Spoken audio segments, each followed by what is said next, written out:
வேலுநாச்சியார் சொல்லாட்டியும் உங்களுடைய வீரத்திற்கு பெருமையா இருக்கிற உங்களோட தாய்மார்களாவது சொல்லணும். வேலுநாச்சியார் விடுதலை போராட்ட வீரர்களிலேயே ஒரு பெண்ணா இருந்த முதல் போராளி.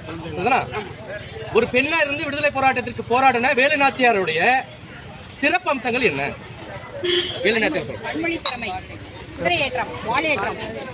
வீர கலைகள் அத்தனையிலும் 64 கலைகளிலும் தலை சிறந்தவள் வேலுநாச்சியார். மொழி பெருமையில் தமிழ் மொழி பெருமையை நிலைநாட்ட அனைத்து விதமான மொழிகளையும் கற்றுத் தேர்ந்தவர் வேலுநாச்சியார். வேற என்ன சிறப்பு? அவங்க ஒரே மகள் பெண் வாரிசாக இருந்தாலும் அனைத்து கலைகளிலும் சிறந்து போர் பயிற்சியும் பெற்று பெண்களை மட்டுமே வச்சு இங்க தமிழ்ல ஒரு பெண் படையை உருவாக்குனாங்க. அவங்களுக்காக ஒரு நன்றி தெரிவிக்கும் மனப்பான்மை கொண்ட ஒரு நடுக்கல் நிறுவப்பட்ட மாதிரி ஒரு கோயில் எடுத்து உடையால் படைன்னு சொல்லி அவங்களோட படையை நடத்தினாங்க. குயிலின்ற ஒரு பெரிய ஒரு போராளியையும் உருவாக்கி ஆயுத கிடங்கையை தாக்கி அவங்கள பயங்கரமா ஆங்கிலேயர்களை அச்சமூட்டிய ஒரு வீரம் மிகுந்த ஒரு பெண்மணி. தனக்காக உயிர் நீத்த ஒரு பெண்ணுக்காக தான் வெட்டுண்ட காளியம்மன் கோயில கட்டினது அவங்க தான்.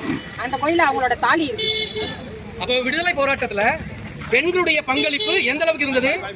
தன் நிலத்திற்காக தன்னுடைய கணவனை இழந்த பின்பும் பெண்களாக கூடி படை கட்டி ஆண்ட மரபு நம்மளுடைய மரபு.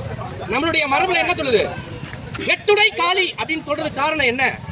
தன்னுடைய விடுதலை வேட்கைக்காக போராடிய என்னுடைய தலைவி வேலுநாச்சியார்னா அவர்களுடைய மான மரவர் கூட்டம் நாமன்னா அவர்களை காட்டி கொடுக்கிற ஒரு ஈன தமிழன் கூட இந்த நாட்டில் இல்லைன்னு சாட்சி சொன்னது வெட்டுடை காளி.